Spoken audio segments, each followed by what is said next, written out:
اور میں اکثر اس بات کے اوپر بڑا دکھی ہوتا ہوں کہ اگر آپ ڈر رہے ہو کسی مسلمان کو قرآن کی آیت پیش کرتے ہوئے تو ایک لمحے کے لیے سوچیں کہ وہ شخص مسلمان ہے بھی یا کہ نہیں، کہ جس کو آپ ڈریں کہ میں نے ابھی اگر اسے قرآن کی آیت پڑھ کے سنائی نا تو مجھ پہ فوراً گستاخی کا فتویٰ لگا دے گا۔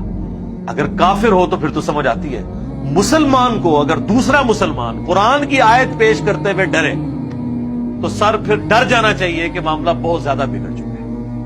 میں آپ کو نمونے کے طور پہ ایک آیت پیش کر دیتا ہوں اور آپ سے میں یہ ریکویسٹ کروں گا کہ یہ آیت کبھی بھرے مجمع میں، کبھی دوستوں کے اندر، کبھی اپنے خاندان کے لوگوں میں بیٹھ کے آپ اس آیت کو بیان کریں اور اس کا ترجمہ جس مکتب فکر کے وہ ہے نا اسی کا ہی ترجمہ پڑھ کے آپ بتا دیں اور پھر دیکھیں آپ کے ساتھ ہوتی کیا ہے۔ حالانکہ قرآن کی آیت ہے، ترجمہ بھی ان کے اپنے علماء نے کیا ہوا ہے۔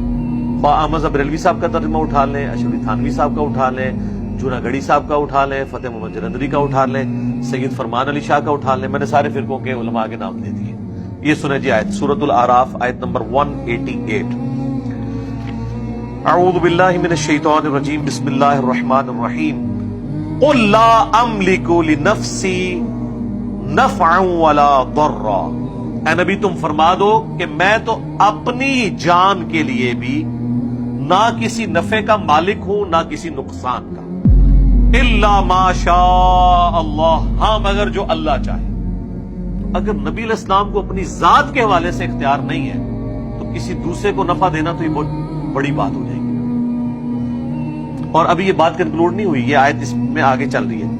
وَلَوْ كُنْتُ أَعْلَمُ الْغَيْبِ، اور اگر میں خود غیب جان لیتا ہوتا، جس طرح کہ ہمارے بریلویوں کا یہ عقیدہ ہے، جب ہم انہیں یہ بات کرتے ہیں تو وہ آگے سے لڑتے ہیں، نہیں ہم تو کہتے ہیں اللہ بتاتا ہے، نہیں یہ مسئلہ نہیں ہے۔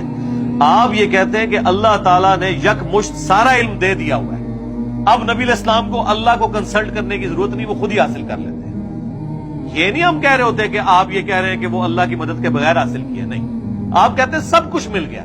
یقین نہ ہے تو آپ اعلیٰ حضرت کا ترجمہ پڑھ لیں، الرحمن علم القرآن خلق الانسان علمہ البیان، اس کا ترجمہ انہوں نے کیا ہے کہ اللہ تعالیٰ نے انسانیت کی جان محمد صلی اللہ علیہ وآلہ وسلم کو پیدا کیا اور ما کانا وما یکون کا علم انہیں سکھا دیا۔ ما کانا وما یکون یعنی جو کچھ تھا اور جو کچھ ہوگا سب کا علم دے دیا۔ تو اب فرق صرف رہ گیا ذاتی ادائی کا۔ ویسے تو اعلیٰ حضرت کہتے ہیں الدولۃ المکیہ کے اندر، جو انہوں نے علم الغیب کے اوپر کتاب لکھی ہے، وہ کہتے ہیں کہ انبیاء اور اللہ کے علم کا تو ایسا ہی فرق ہے جیسے ایک سمندر ہو اور دوسری طرف ایک قطرہ، کوئی اگر پرندہ اپنی چونچ میں لیتا ہے تو اتنا ڈفرنس ہے، لیکن جب ڈفرنس پوچھے کہ جو اتنا بڑا ڈفرنس ہے کہیں پھر جھلکنا تو چاہیے نا۔ تو جیسے ہی آپ یہ بات کریں کہ آپ نبی کے علم کو ناپ رہے ہیں، آپ تو بڑے گستاخ ہو گئے۔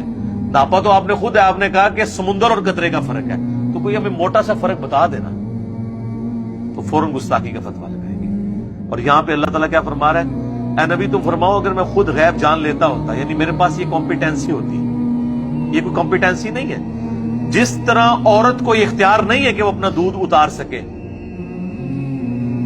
جب تک وہ دوائی استعمال نہ کرے یا نیچرل اس کی پریگنینسی نہ ہو جائے، اپنے اختیار میں نہیں ہے اس کی، اسی طریقے سے کسی پیغمبر کے اختیار میں نہیں یہ چیز ہوتی کہ اسے کوئی غیبی خبر پتہ چل جائے جب تک اللہ تعالیٰ اس پہ ظاہر نہ کر دے۔ یہ کوئی کمپیٹنسی نہیں ہے جو آپ سیکھ لیں گے اور پھر آپ جب چاہیں فارمولہ لگائیں اور آگے رزلٹ نکلے، نہیں۔ اگر تم فرماؤ میں غیب جان لیتا ہوتا، لستکثرت من الخیر، تو میں تو بہت خیر کثیر جمع کر لیتا، وما مسنی السوء، اور مجھے کبھی کوئی تکلیف بھی نہ پہنچتی۔ یعنی اگر مجھے مستقبل کا خود پتا ہوتا تو مجھے تکلیف ہی نہ پہنچتی، بالکل نیچرل چیز ہے۔ اگر ایک شخص کو یہ پتا چل جائے کہ میں یہاں سے نکلوں گا اور فلاں روڈ اتنے بج کے اتنے منٹ پہ کراس کروں گا تو ایک ٹریلا مجھے نیچے دے دے گا، تو وہ تو نکلے گا نہیں، اپنا راستہ بدل لے گا۔ واقعی جس کو غیب کا علم ہو جائے تو اس سے تو کبھی بھی کوئی تکلیف نہیں پہنچ سکتی۔ اور یہ نبی علیہ السلام کے حوالے سے بات ہو رہی ہے، بابے کدھر، بابے کدھر، ہائے ہائے۔ اے نبی تم فرماؤ اگر غیب میں خود جان لیتا تو میں بہت سا خیر کثیر جمع کر لیتا، مجھے کبھی کوئی برائی نہ پہنچتی، مجھے کوئی تکلیف نہ آتی کبھی۔ ان انا الا نذیر و بشیر، میں تو نہیں ہوں مگر ڈر سنانے والا آخرت کا اور خوشخبری دینے والا جنت کی، لقوم یؤمنون، ان لوگوں کے لیے جو بات ماننا چاہیں. ویسے عموماً ترجمہ کر دیتے ہیں ایمان لانے والوں کے لیے، اصل میں اس کا ترجمہ یہ بنتا ہے جو بات ماننا چاہیں. ایمان والے وہی ہوتے ہیں جو بات مان لیں، اور جو نہ ماننا چاہیں ان کے لیے قرآن میں کوئی ہدایت نہیں. سر یہ آیت آپ صرف ترجمہ اس کا پڑھ کے بتا دیں کسی مجلس کے اندر، اور 295C سے آپ ذرا بچ کے بتائیں مجھے. تو سر جس ملک میں، جس قوم کے سامنے، جس امت کے سامنے آپ اس امت کے پیغمبر کی کتاب کی ایک آیت نہ پیش کر سکیں تو سمجھ لیں کہ اس امت نے ابھی تک پیغمبر کو پیغمبر نہیں مانا، جیسا کہ ماننے کا حق ہے. اللہم لا تجعلنا منہم. رضیت باللہ ربا وبالاسلام دینا وبمحمد نبیا ورسولا. آمین صلی اللہ علیہ وآلہ وسلم.